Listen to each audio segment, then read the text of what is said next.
Good morning and welcome back to Live at the Waterhole, everyone. It is so good to have you with us once again here at WildEarth. My name is Amy and I will be with you for the first half of the show. We are starting today off here in the beautiful Okukuyo in Namibia. You can just see the springbok are here already in their numbers. There is a oryx or gemsbok there on the right, and we have some zebra drinking as well, just on the opposite side. A very warm welcome to all of the viewers, especially if you are new today. We really do love to know who you are and where you're from. So this is a live and interactive show. Please do send through your comments and questions. I'd absolutely love to hear from you. It's always good to chat, to hear from you, to know what you're enjoying about the show or what you're hoping to see today. But otherwise, the idea is that you can just have a piece of Africa wherever you are with you this morning or this evening, depending where you are in the world.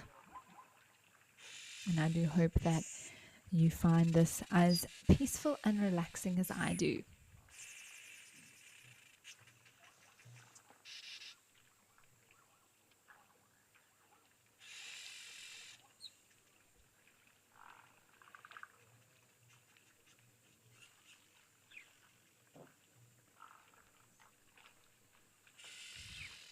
It is looking like another beautiful day here at Okukuyo.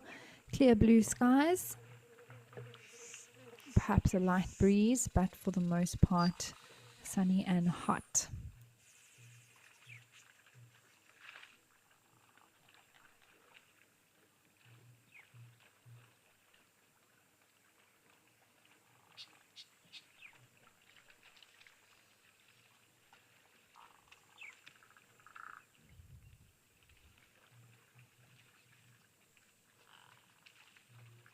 Hi Sharon, good morning to you as well. I'm happy to have you here.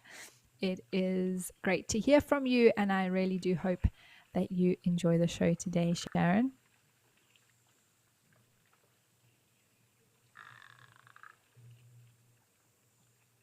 It's always exciting, isn't it? The dawn of a new day, and just the possibilities of what we may see today at Live at the Waterhole.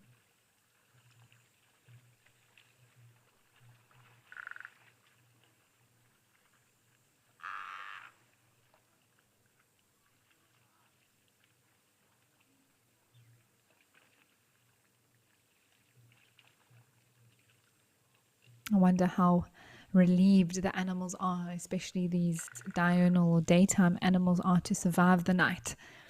I always think that it must be so scary to be a springbok out here during the nighttime, and when the day comes, you maybe feel a little bit more at ease.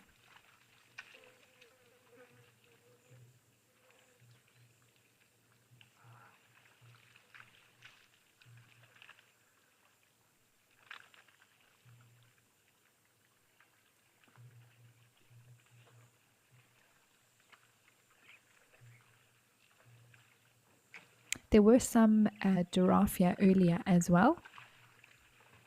I think they've just moved off further back towards the left-hand side of the waterhole.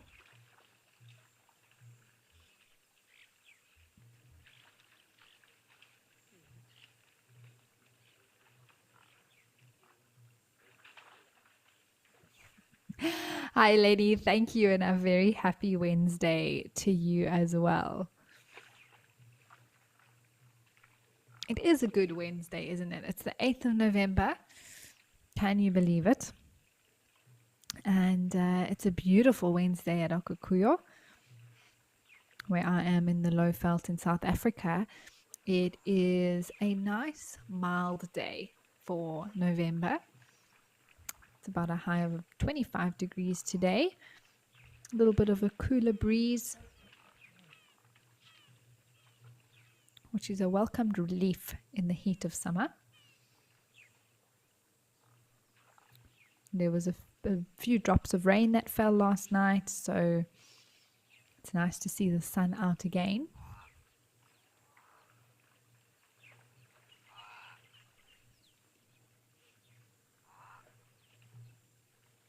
The clouds have also cleared over Jamala today, so when we head over there, we'll be able to see some blue skies there as well.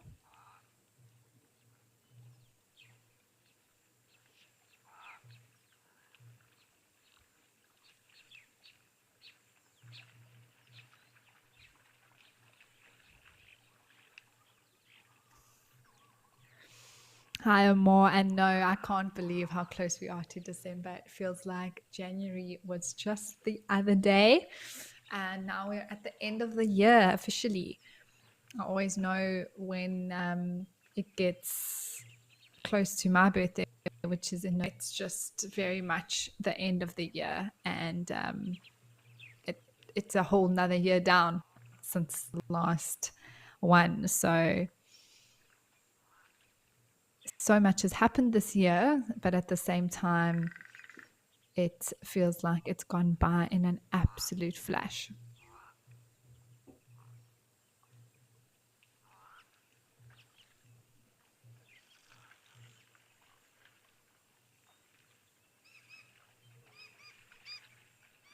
Yesterday, I believe the first woodlands kingfisher was seen on Juma.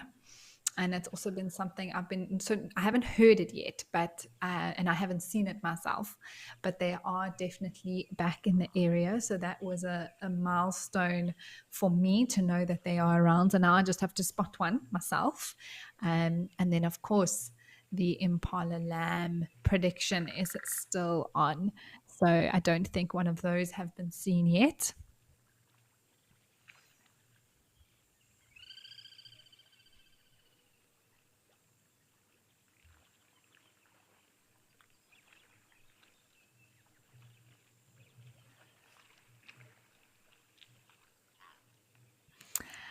So Mel has just whispered in my ear that apparently Cedric, who's one of the guides on the on the Safari Lives at the moment, said that he was hoping to see the first impala lamb this morning on Juma, but that didn't happen. So maybe this afternoon.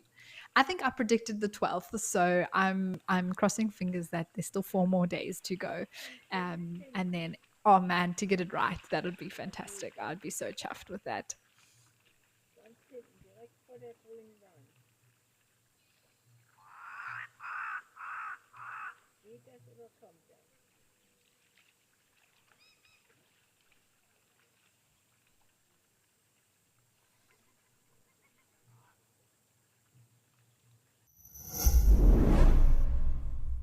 Africam brings the wild to you. Watch the big 5 at our Waterhole cameras. Indulge your passion for birding with the black eagles on the Black Eagle camera, flamingos at Camphor's Dam, and penguins at Stony Point. Listen to the soothing sounds of Lisbon Falls, or witness animals up close at Cat-Eye Pan. Imagine you're at the hide at Aldonio Lodge, gazing at elephants with the majestic Mount Kilimanjaro as your backdrop. Join us at Africam for an extraordinary wildlife adventure.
Apologies for the camera, everyone. Sometimes it does just have a little bit of a mind of its own, but getting a beautiful look at the sky and the tree line and some of the animals a little bit further in the distance there. There's the giraffe I was talking about. They also now feeding a little bit on that tree, but I'm sure either they'll come back towards the water or head off to the tree line.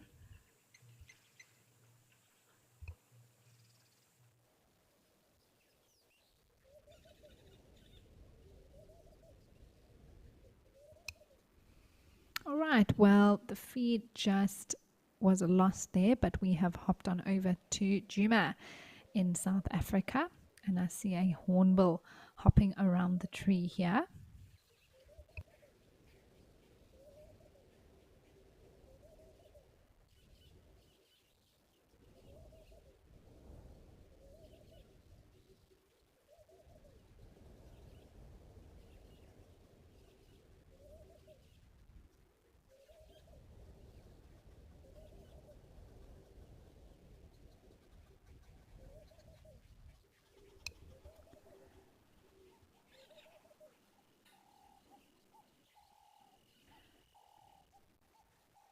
The sky is Djuma, but still quite heavy clouds around. As saying in the area there was a bit of rain last night, but it is moving off, everybody, and there is some heat well on its way. The weekend is going to be very warm here in the Lowveld, but it's so lovely to see everything as green as it is. The camera really doesn't even do it justice. You know, really are out there. It's almost luminescent, the fresh growth on the trees, but it does give you a very good idea of just how beautiful the bush is looking at the moment.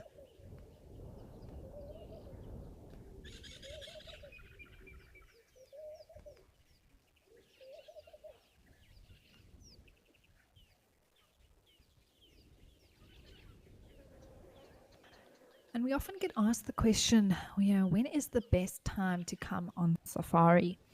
And my answer to that is anytime. But there are a few things to take note of and to think about. So for any of you watching who are seriously considering planning perhaps to come over to South Africa to some of these locations that you've been introduced to through both Safari Live and the Waterhole show, the one thing is temperature.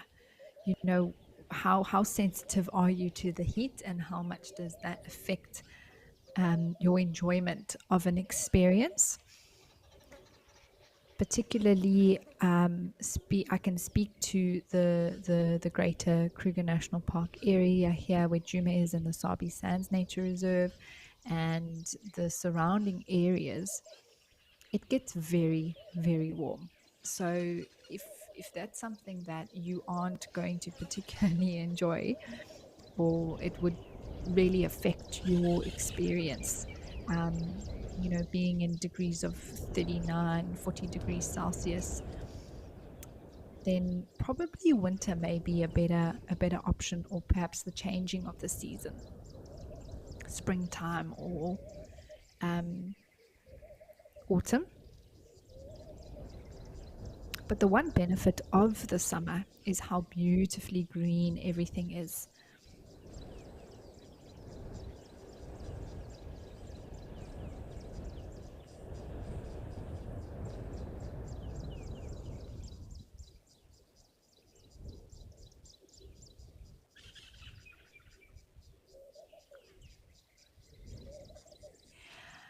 Oh, Jenny, that's a fantastic question. Oh my word, and I completely agree with you. Birds do make me happy, I must say. They always look, well, let me say not always. Sometimes they do look a little bit miserable. So I suppose the answer to that is maybe they're not always in a good mood. I think sometimes birds look very miserable when it's cold and raining, I must say. But when they are chirping like this, when it's nice and hot, and especially in the summertime, I think they're very happy little birds, but I do think they can be a little bit grumpy.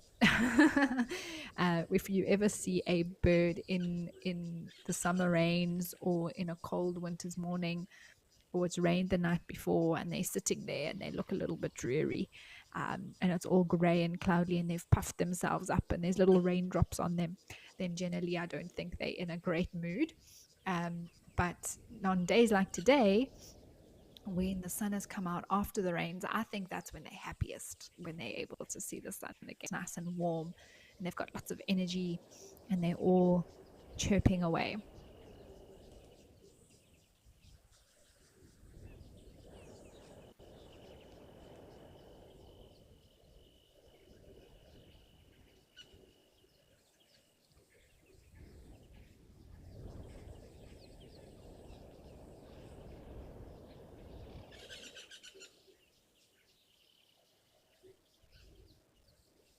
And that's another advantage of coming in the summertime. I'd say anytime from about um, late October into March of the next year, you have the beautiful sounds of birds everywhere.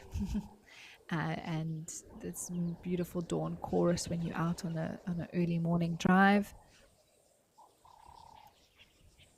It's one of my favorite things to experience. And not that you don't hear birds in winter, you do, but there's just not as much variety and there's not as many chirping away.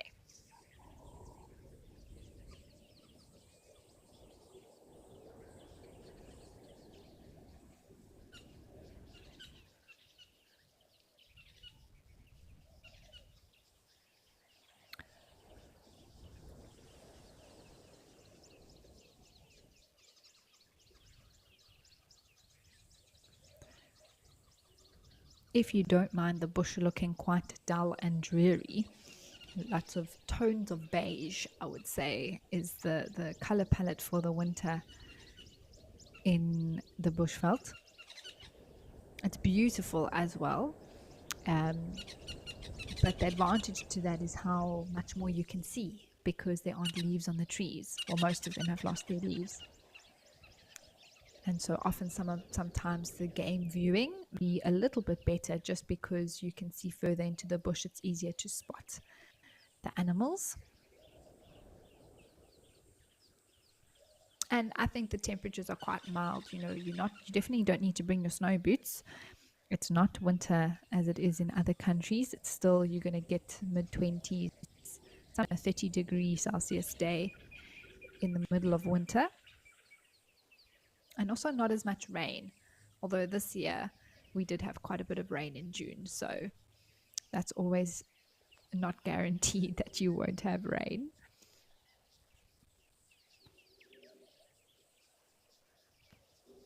I think, oh, we're having a look to see if this blacksmith lapwing, if we can see it's there. I think I see a head on the right. It's just sitting there. And I do think that's a nest, everyone. We've been checking. I don't know if there's been any chicks spotted yet. But this is definitely a breeding pair of blacksmith lapwings.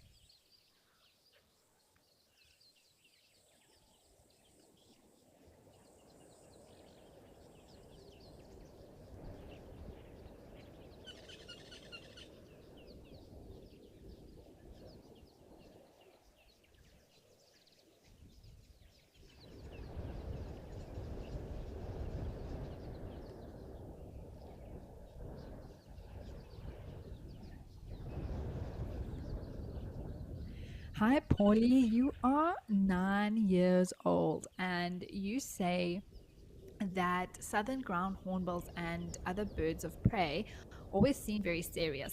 Um, I suppose so, Paulie. Absolutely. I think just because they are a lot larger and they have these very serious eyes, I think that makes them look, um, you know, not so happy clappy, if I can put it that way, as a small little chirpy bird in a tree. So I think I agree with you. I think I agree with you, Paulie, that some of the birds that are are predators or prey on other small birds or reptiles and things like that, do seem a lot more serious about life. I think it's their very sharp beaks that make them look a little bit more dangerous and not so, you know, chirpy and happy as some of the other little ones that we get to see.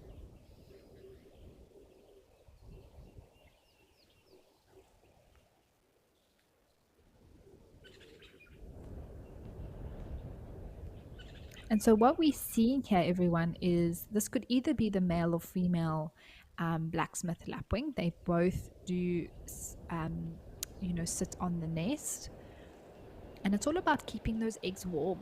So with the cooler weather we've had this last week, it's really important that the parents of the eggs make sure that they keep them at a constant temperature, warm enough so that they keep on developing. And eventually, hopefully, we'll see one or two little chicks pop out in the near future.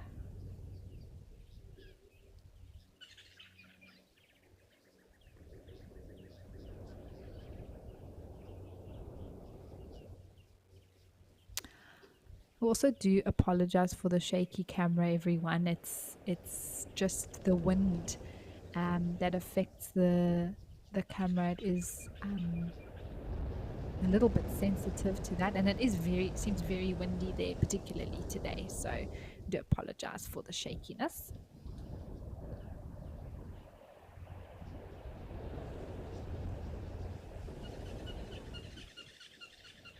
All right, but we will keep looking here to see if anything else comes down at Juma. But for now, why don't we head over to Okukuyo, where there appears to be a giraffe.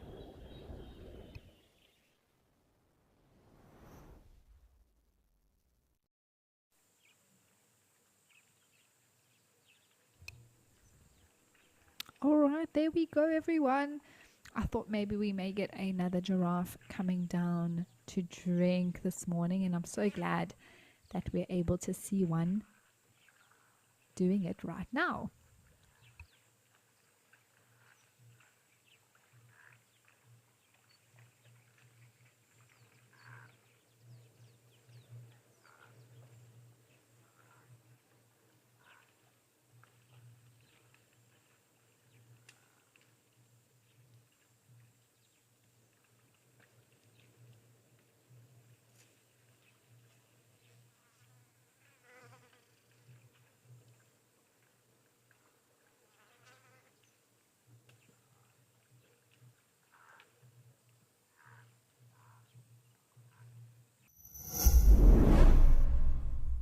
Step into a world of discovery as you join Eco Training's renowned courses in the heart of Kenya's Masai Mara. These courses are the perfect way to gain a deep understanding of the African bush, even if you have limited time. Don't miss out on this incredible opportunity to experience the wild in a meaningful and life-changing way. Enroll today and embark on a transformative journey with Eco Training in Kenya's Masai Mara, the leading force in conservation education.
Well, this giraffe is still here, everyone, and has been tentatively wanting.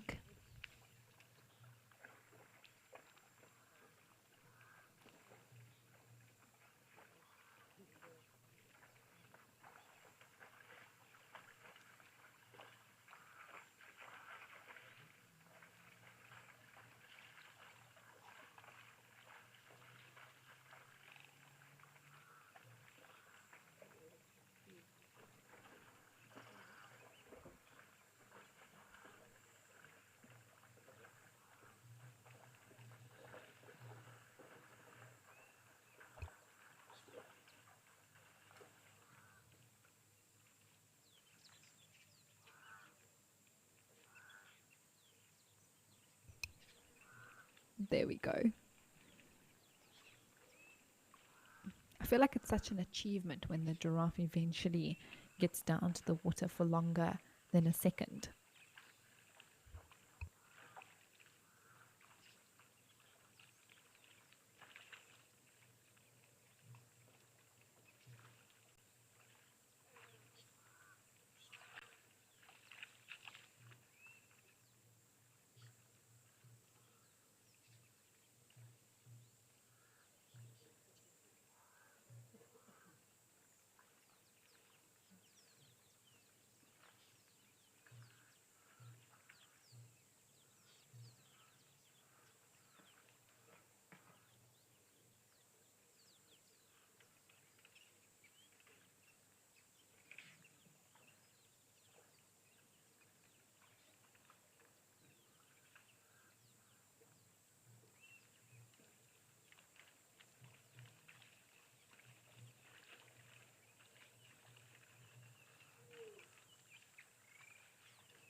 Ooh, hi Dina. Thank you for your question. That is a great topic that we can talk about.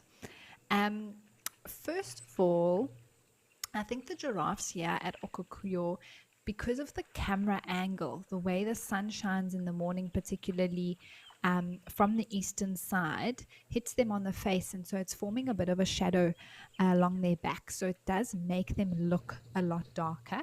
I haven't seen them personally in real life, so I don't want to comment anything definitely other than what I've seen on the camera. But I think that has part of why they appear so dark to us.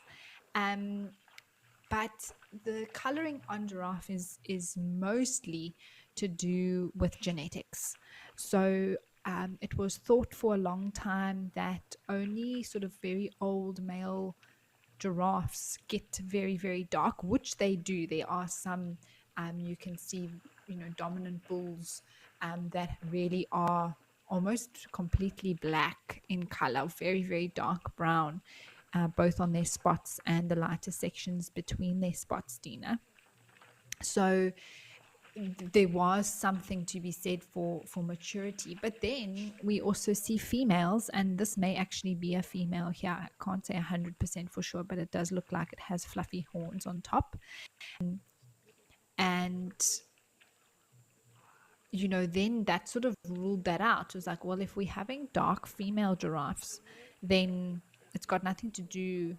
Well, it can't only be because of maturity in males, like a testosterone that makes the hair dark. And similar to, I suppose, the thinking is along the lines of like a male lion whose mane gets darker as it gets older.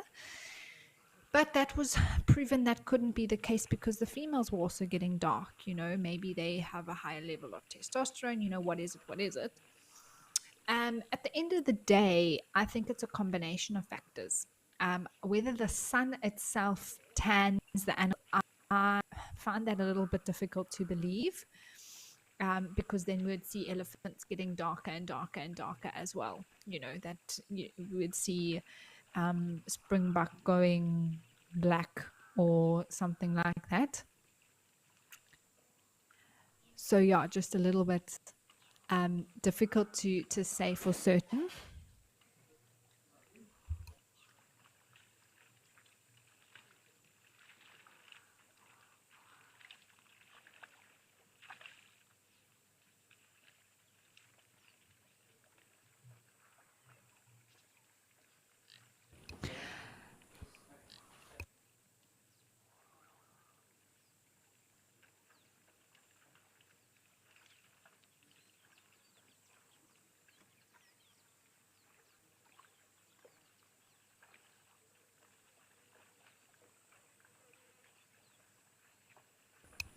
So at the end of the day, Dina, I think it's both to do, I think it's mostly to do with genetics that we end up seeing these giraffes getting darker with time. Whether there's a population at Okakuyo who are specifically, darker than others, I can't say for certain. This one looks pretty normal to me, of coloration. The spots are darker compared to, we do see some very light giraffes, and I think that also has to do with genetics.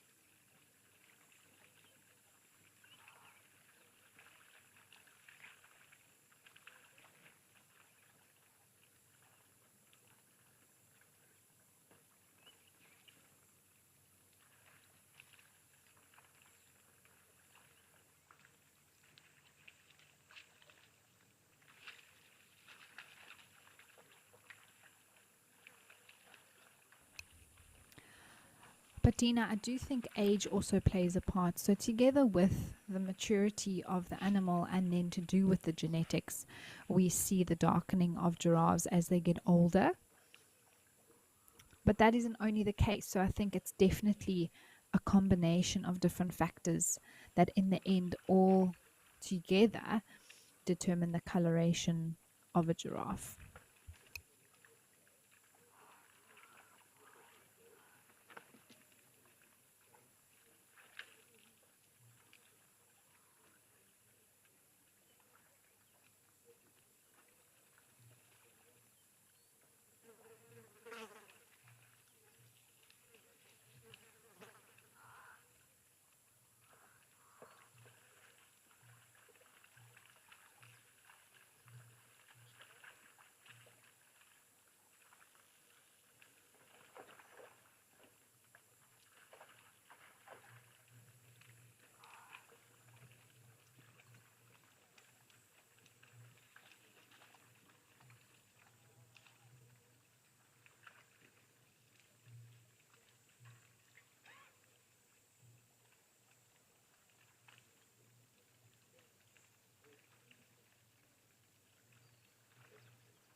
Hi, Tina. You want to know which animals I think would be besties in the bush? Ooh, that's a good question. I'm gonna think about that just for a second. Um, I think I always like to think of zebra and giraffes being friends. I don't know why. It's just a very classic African scene to see giraffes and zebras hanging out together. So if I was going to pick, I think I would pick those two to be very good friends.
Also, Tina, if I was going to pick a friend, I think giraffes would be great just because of their height and they have a lot of advantages to being so tall. So I would also want to be friends with the giraffe if I was out in the bush.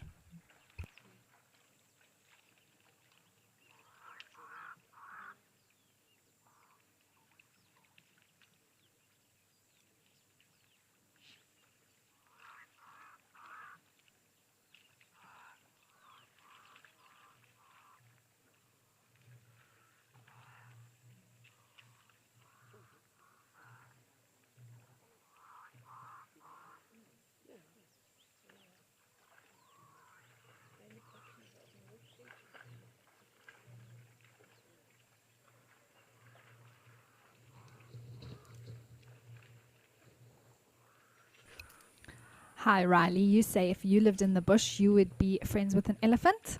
That's also a very good pick.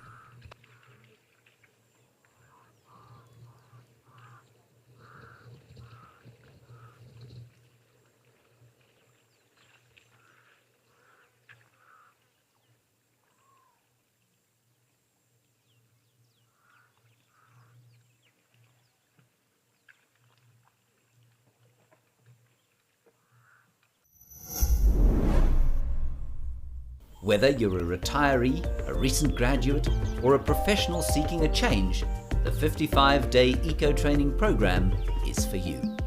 With the coaching of experienced training guides, you'll embark on an unforgettable adventure that will give you a deep understanding of wildlife, conservation, and African cultures. If you sign up locally or internationally using this promo code, you'll receive 2,000 Rand off.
Well, this is a beautiful scene still here at Okukuyo, but I think why don't we head over to Jamala and see what's waiting for us there?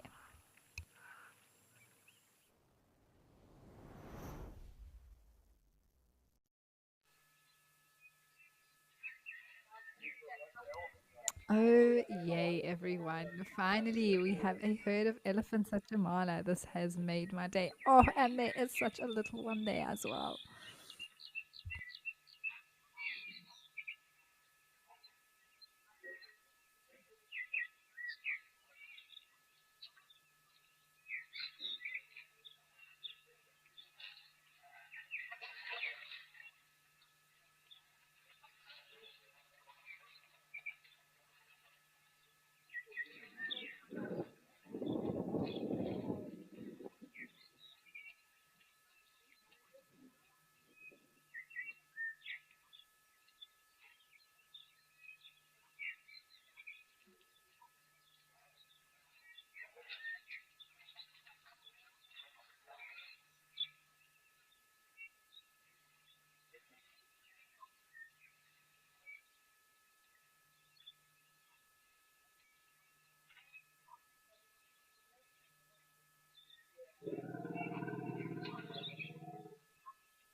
Oh, hi, Lenny. You want to know if it snows anywhere in South Africa? And Lenny, it absolutely does. So it doesn't snow here in the Lowveld where I am, or in Madikwe here where we see these elephants. It's more a desert type area. But the one amazing thing that I love so much about my country is its diversity. And we have so many different climates that, or different sort of environmental areas that are so different from one another. And so you can really experience anything from mountains to beautiful beaches to wonderful, bushveld areas like we see on Wild Earth. And that's just the options are endless. So there's a few mountain ranges in South Africa, the most famous being the Drakensberg mountain range, which is mostly found in KwaZulu Natal. And then there's also a few others in the Western Cape of South Africa, and it most definitely does snow. So I've seen the snow. I've been in snow before. So we can have some serious snowfall in South Africa as well.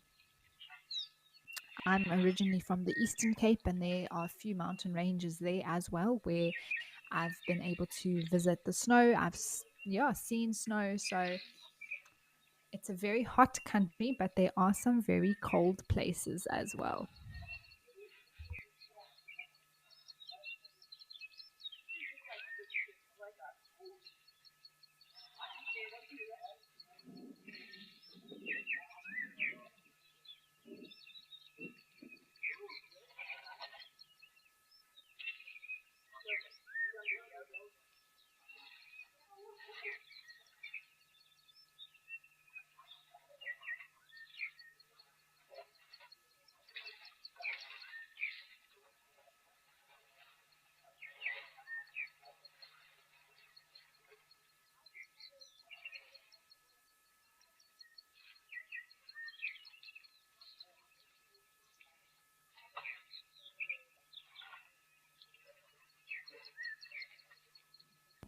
Oh my word, everyone, is this baby elephant not just the cutest thing you've seen today?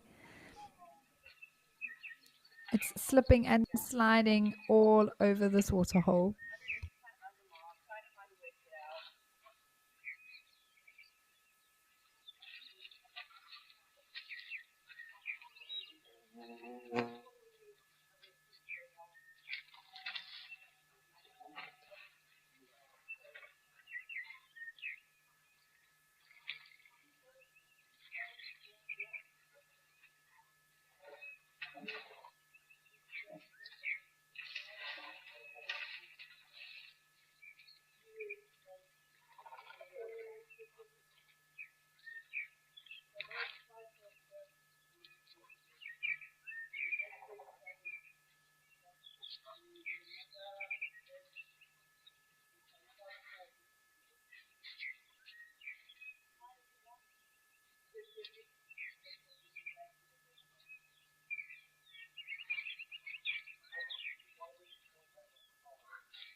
Oh, Sharon, hello. You were mentioning back on when we were talking about bins in the bush, and that an oxpecker is a few animals' best friends. And I agree with you. That's also something that I thought of, Sharon, when the question was asked.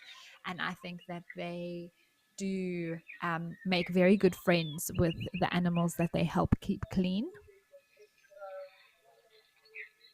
Although I think it's one of those friends where, like, love them to bits, but too much of them, and you sort of like, okay, I need some, because sometimes I see, like on a zebra or giraffe or even buffalo, eventually they just like, you are way too all up in my business, whether it be their ears or their nose, and then they give a really hard shake of the head, and the birds have to move off. So I think it's a slight love hate relationship sometimes.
Joe Man, hello. You want, where in South Africa does it rain the most? Hmm, that's a good question. I'm going to have to check that up, fact check myself, definitely to know for sure. Um, but I know it rains a lot in parts of the Western Cape. I also think that there's certain areas in KwaZulu Natal where it rains a lot. It's a lot more tropical there. So let me just check that for you, Joe Man, so that we can say where's the highest rainfall in South Africa. I will be back on that in a second.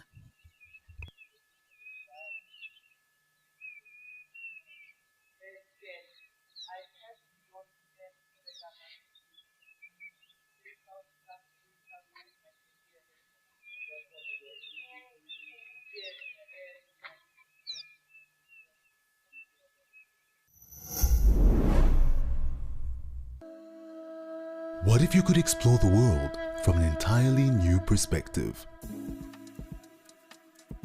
Flying a real drone live without leaving home. This is Nature Eye. Discover our planet's landscapes with a personal guide and a powerful camera. Every flight helps conserve the locations you visit. Book your adventure with Nature Eye.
All right, Joe Man, I've got an answer for you. And it was actually what I thought, just using some common sense on what sort of the areas are like in terms of the country. And because it is a little tropical in KZN, that is the area of South Africa that receives the most rainfall on average.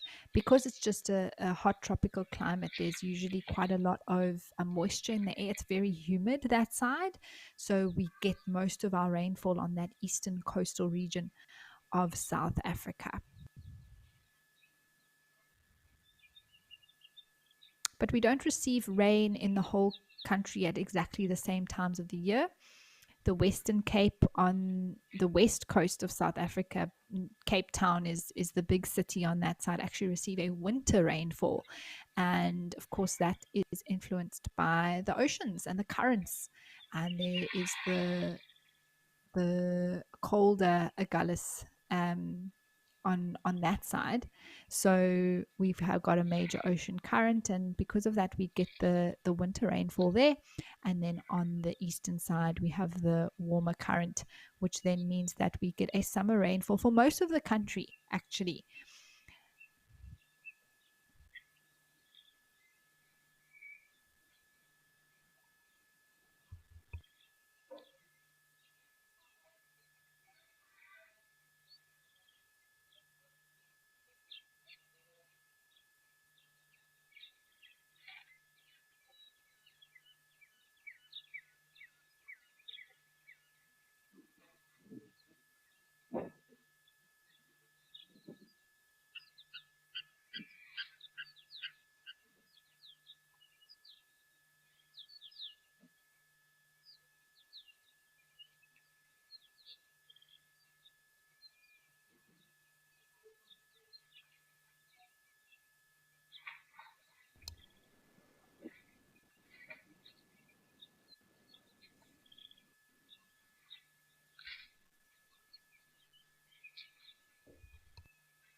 Hi, Geronimo. You thanks for your question. First of all, you want to know if I miss driving around the bush when I'm not there? Of course, I do.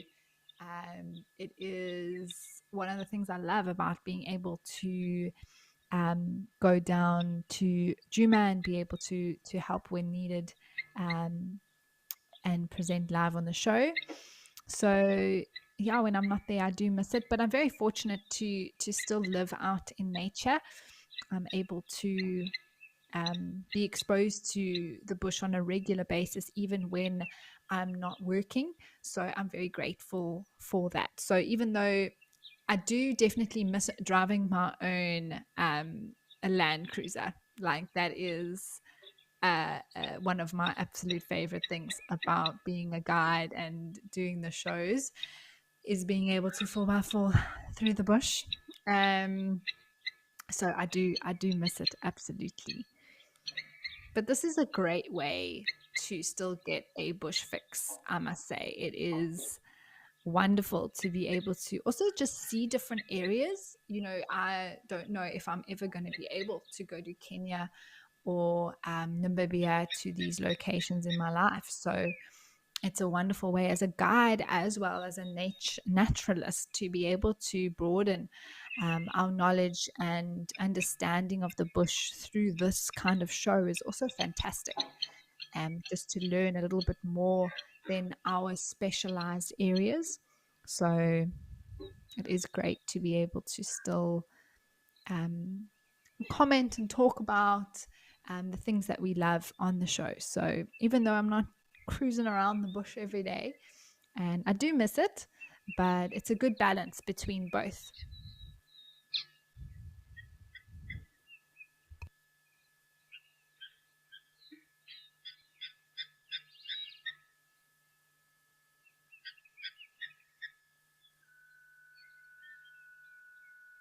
I also just need to correct something I said like a few minutes ago. I think I had a slightly um, blonde moment with saying that the Benguela current in South Africa is warm, and it is definitely cold, everyone. The Gullis current is the warm one that flows on the eastern side and brings the rainfall in the KwaZulu-Natal region. Anyway, self-correction. But part of that area is the location that we see with Africam, who's going to join us from 12 p.m. today. And one of the locations there is Tembe Elephant or Tembe Park, where we see the elephants often. And that's in that northern KZN area where it's very tropical and they also receive quite a lot of rain.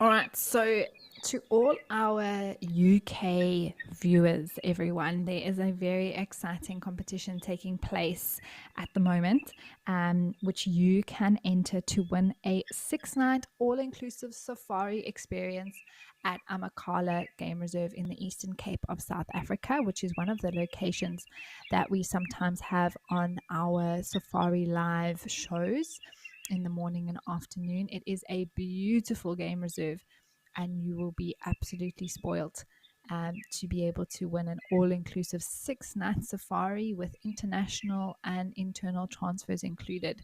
So, I mean, it's really, really awesome. So, take your chance and enter it on the website before the 19th of November, which is the end of next week. And the question which you need to answer is, what channel number is WildEarth on Freeview in the UK? And hopefully you know that answer, and all you need to do is head over to the website to enter, and you could stand a chance to win that amazing all-inclusive 6-night safari.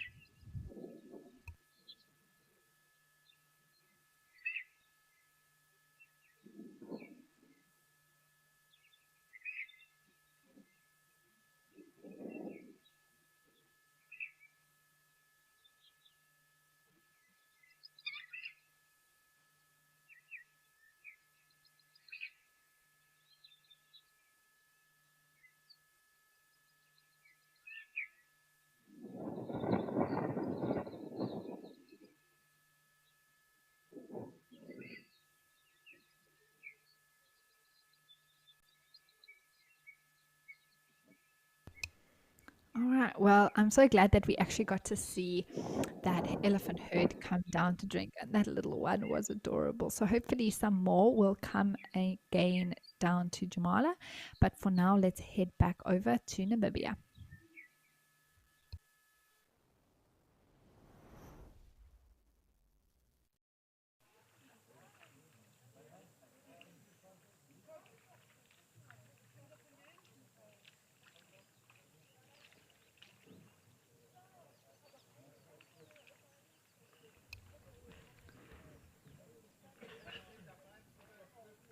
Well, it is still a beautiful scene here at Kikuyu, very peaceful.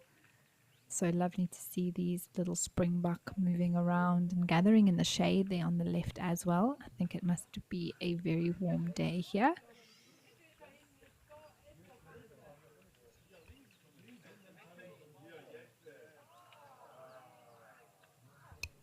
I do also apologize for any human voices you may hear in the background, everybody.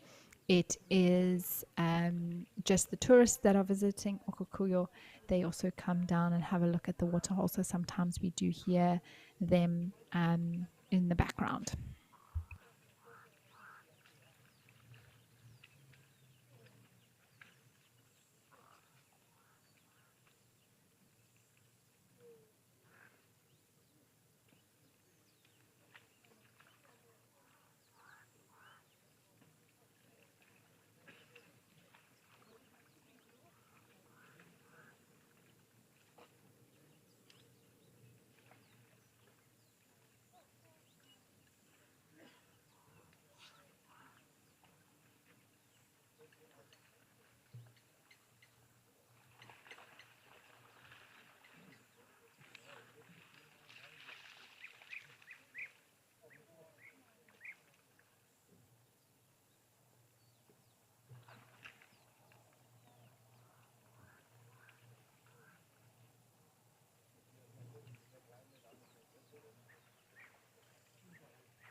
Oh wow, everyone, look at this. We have some visitors. My favorite thing to see here at Okakuyo are the Eli herds.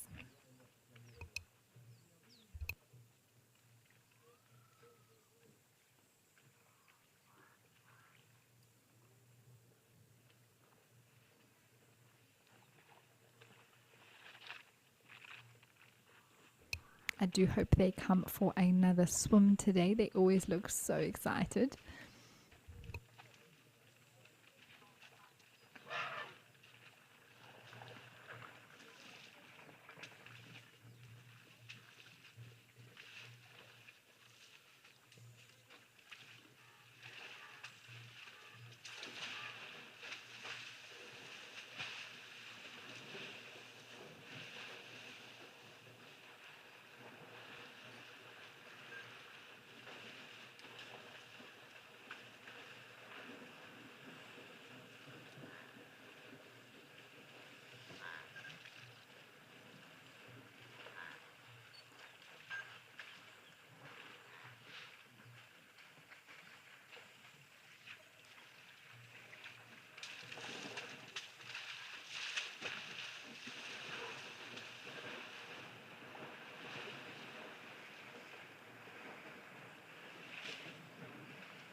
There are even more elephants coming, everyone. This is fantastic.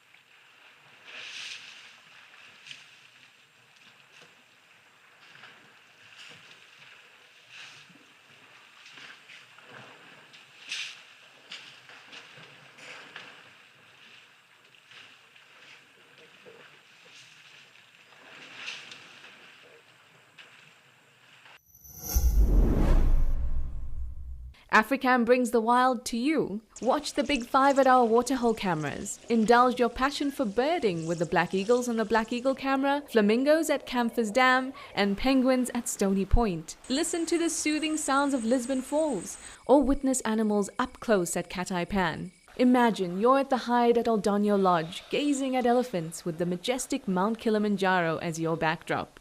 Join us at Africam for an extraordinary wildlife adventure.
Well, not only do we have a herd of elephants, but there are some zebras also making their way now to the water. And there seems to be a long string of them on their way. So this is just the ideal for us today here at Okukuyo. I think elephants taking a swim like this, they just look so happy, don't they?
Oh, hi, Bill. You are asking a question about Kenya and if the summer rains have started there. Well, what I can tell you is that the other day, when we were checking on the feeds in Oldonyo specifically, it was raining. So whether that's officially the start of the summer rains or not, I don't know for sure, but it was raining there.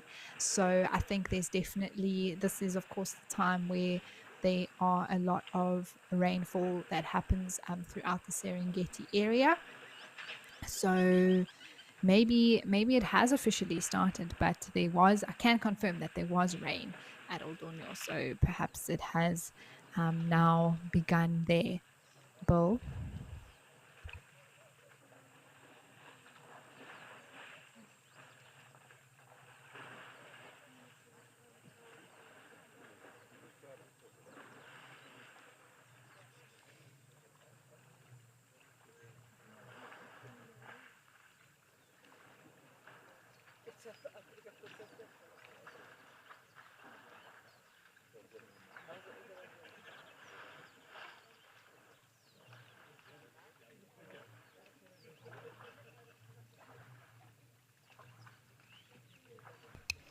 But we also may see some rain arrive in Okukuyo as well at this time of the year.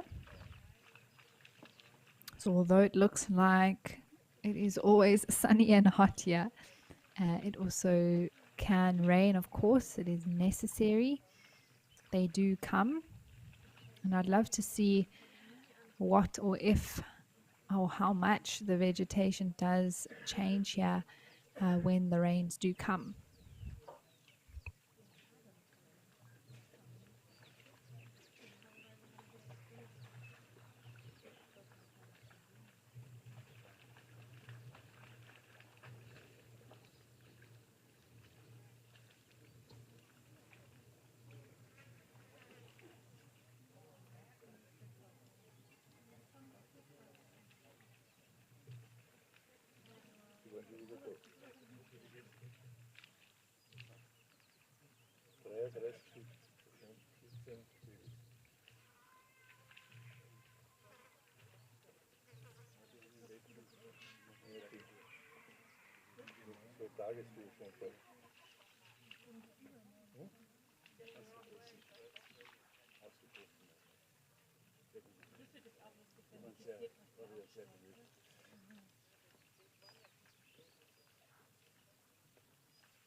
Okukuyo is abundant with life today, everyone. Mel was just saying, how it looks like a production of animals like the Lion King's Waterhole, with all these animals coming, and then the one group leaves and the next arrive right on cue. The zebras are now approaching. But of course, it is not planned in any way, and these animals do their thing. We are just privileged enough to be able to watch it happen and unfold completely unscripted.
So in about 5 minutes, we are going to be joined by Africam.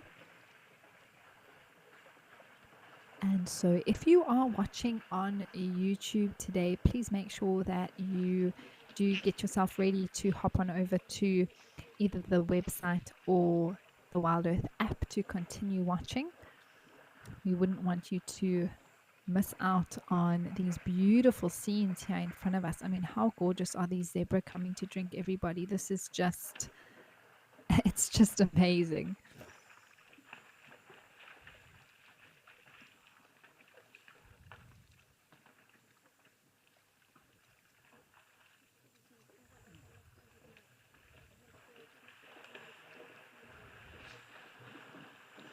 And I mean, such a contrast in so many ways to what we used to seeing on a reserve like Djuma in the low veld, but yet still Africa, still very much the bush.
I'm going to give it a bash and try and see if I can see exactly how many zebras are here, but it is tricky to get an exact number.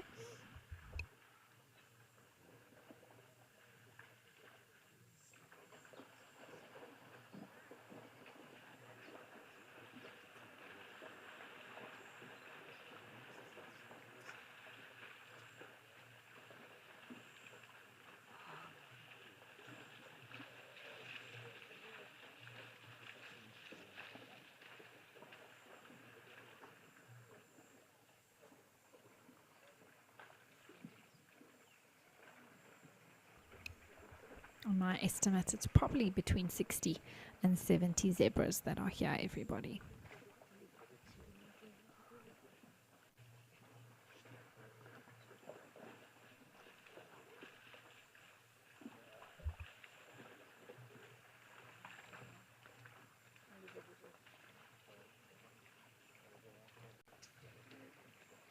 vinegar.